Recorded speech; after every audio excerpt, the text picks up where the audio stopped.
Super Pug, or I always call him SP for short, or I think his guardians call him Puggers, and this is his roadmap to success. And you're a very cute guy, and you have a lot of good focus when we were redirecting it properly. Focus. I know you just ate your dinner, but I think you have room for that.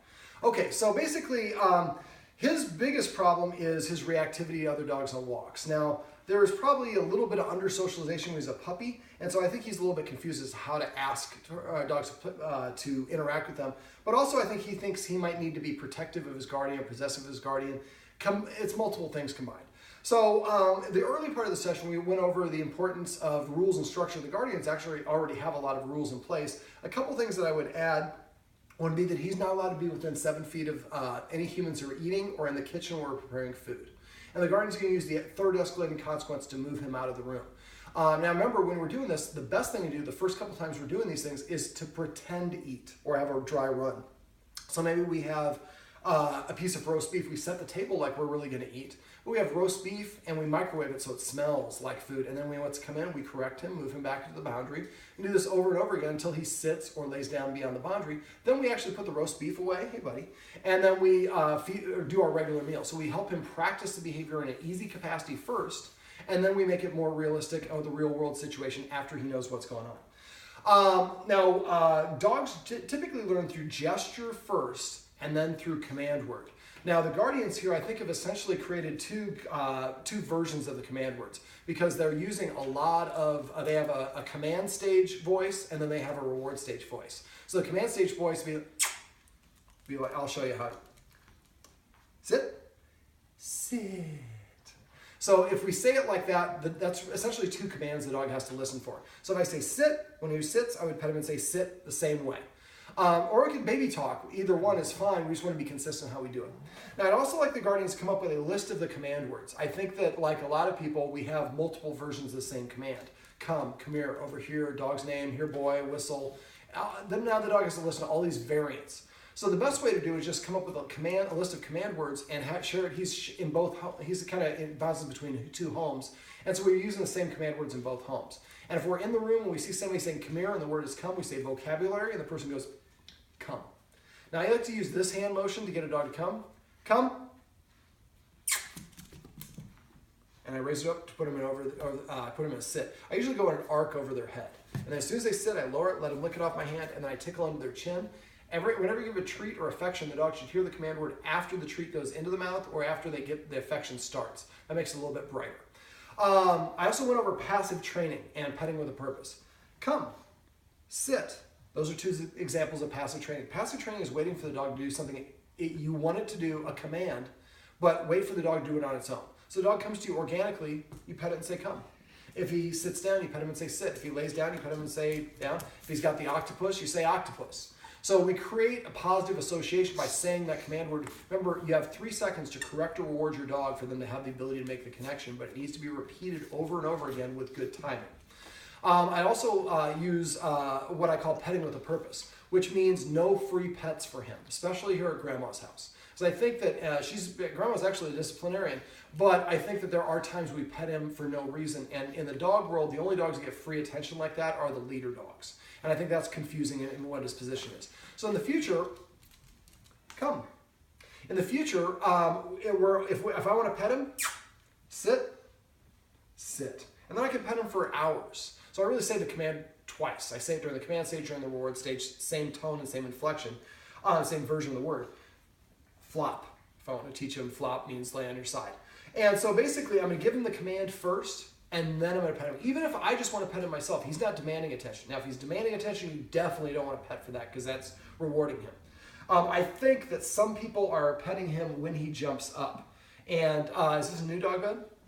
Pretty new. Yes, it's still got a tag. See, this is in the wrappers. They would have a price tag on this. That would make it really cool.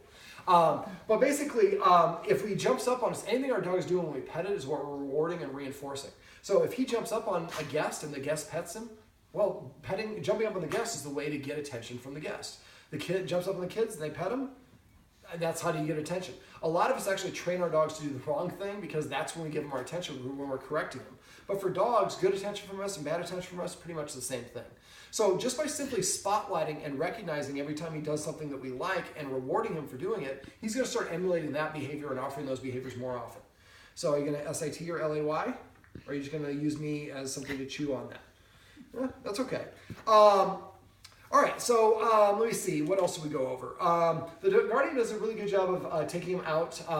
One of the things you might want to consider is we have a dog that's not always the most sociable, that shares a back, or that's on the other side of the chain link fence. You might want to get that bamboo reed matting that you can get at like Mangelson's or place like that. It's sideways, it's usually like 4 foot, and it actually, you could put it on the inside of your fence and block the other dog from being able to see. You can still see through it a little bit, but it might actually help, because right now she takes the dog out on a leash, and it's important for dogs to be able to run freely, but we never know when that dog's going to be coming out. So that might be another option if we block the visual acuity. That way you can feel more comfortable, and again, blocking the area where you're worried that he might get stuck. Okay, I'm trying to think, what else do we go over? We talked about not walking around the dog. The Guardians already do that. Let's talk about a little bit about the walk. So before the walk, and I touched on this in the video above, but before the walk, make sure that anything that gets the dog excited, we stop. And whenever possible, recreate that situation without the end result. So the dog gets really excited for feeding, practice the feeding ritual without the end conclusion. That's really classical conditioning. Something happens, and then and then afterwards the dog gets something at once, and it creates an excitement level in the dog. We pull out the leash, the dog gets excited for the walk. So if that's the case, we would practice leashing the dog up multiple times a day. Come, that was not 3 seconds, but it's close enough. Sit, that is close enough. But we practice the activity without all the real elements. This is kind of what I talked about, the dry run with the food at the table. Now for him, he's really reactive on walks. If I forget to do this on the write-up, if I don't have a link to the focus exercise, message me back and I will add one in there. And basically the focus is the one where we hold treats on our knees and we wait for the dog to voluntarily look at us on his own. When he does, we raise it to our nose and then go straight to his mouth. Now, it should be on a video, a link, and like I said, let me know if I don't, and I'll link it in there. But you want to practice that. At first, it's when I lift the treat up, it's 1 second, 1 second. So I lift it up to my nose to keep the dog looking here. So the dog looks up at my face, I raise the treat, and I go straight to its mouth, and I say the word focus after it goes in. Now it's 1 second, 1 second. After a while, it's 1 second, 2 seconds. Then eventually it's 1 second, 20 seconds. So we want to practice this in the house when there's no distractions, there's no reason for the dog to be distracted. Then we want to practice it in the house when the grandkids are here, because that's a good distraction, but it's a mild distraction. Then we want to practice outside in the backyard when there's no other dogs around, but now we have all the sights, sounds, and smells of outside. Then we practice on walks when there are no other dogs around. Now, when we're practicing on walks and when we get to the backyard, instead of going like this, raising it from our knee, we're just walking the dog in a heel position. And every time the dog starts to look around, we say focus, it looks up at us, we raise the treat, and we start going like this while we're walking. So eventually we train the dog to redirect his attention and look up at us. For him, although he is very reactive, he locked in on this other dog that we were in the video above. But as soon as that dog, he lost his line of sight of the dog, I turned around at one point and I was blocking him from seeing it. He stopped barking. Also, I was easily able to make a kiss and give him a look at the treats. So I think the focus exercise would really be beneficial for this. Now, the other tips that I went in, I'm not going to cover because they're in the video above, but if he does continue to be reactive, we might create a stage scenario where we actually have one of my assistants come with another dog that we can control and actually have that dog appear and at a distance where he feels comfortable and help him practice building up a positive association. We could also set something up at one of our puppy classes where maybe he's in the lobby when we have puppies arriving. We can practice the same exercise over and over again. So he starts to associate. Dogs appear, I get treat. Now, let me see. One of the other things I would really recommend the Guardians, I would disagree with them using the word okay. I would really come up with a new release word for that. And the way that I would do that is you're going through the door, they have a wait command. They've done, like I said, a really good job of training him. Go to the door, sit, wait, open the door. Okay, release. Just add it initially, and then eventually, after about a week or two, you can drop the okay and just use the release. And whatever the word is you want, it doesn't have to be okay, but okay is a top 50 word, and I know of a couple dogs that somebody is in a conversation, the dog just lurched forward and got clipped by a car or ran out the door or whatever it is. I would just like to avoid that. It's a very easy thing to fix. Remember when we're coming up with new commands, try to come up with fun command words. It says, you could say lie down, but I say crash, my dog flops down. Most people laugh and smile, and my dog feels so happy that she made everybody else happy. So coming up with those fun command words, maybe having the kids come up with those might be beneficial. Everybody. See, I used a version of it as well. If I want to get a dog to come, I'm holding my hand like this, and if I just move it down, he needs a kiss too. Then I raise it, come. Now, even though it came and sat, I rewarded the come because the come is more difficult of the two commands. But even though he knows sit, make sure we're recognizing and rewarding him for the sits that he offers on his own. That will make it easier for him to sit on walks. I don't think I included in the video above, but make sure you practice in between each driveway. Stop, tell him to sit, give him a treat. I think I did say that in the video. Sit. But this will just, all these things will have him understanding what we need to do, what he needs to do to get our attention. Now for feeding, I'd like the guardians to start feeding him after they eat. Right now he's fed in a kennel, which makes the kennel the authority figure. I'd like him to be in the room, and then the humans eat here or on the kitchen table, and when they're in there, he's not allowed to be in the kitchen. He can be anywhere else he wants, just not in the kitchen. When they get done eating, they're going to call him over to eat, tap the bowl. When he takes his first bite, we're going to say feast or whatever the command word is for that. And then eventually he learns I have to eat after the humans so I don't have as much status as the humans. And the humans control my resource. Because as soon as I walk away from the bowl with food in there, they pick up the bowl, they dump the food out, they put the empty bowl back down. I walk by the empty bowl all day long. So if you're going to put it back in that corner we did it, I would put some water there. I want him to recognize and see there's no food in there. That way when the humans feed, it's really beneficial for the respect for the humans as a provider of a resource. Am I forgetting anything? Use the escalating consequences. Remember, the first thing is a hiss. Second thing, and have 10 hisses, and only hiss once per incident. Second thing is we abruptly stand up and turn to face the dog.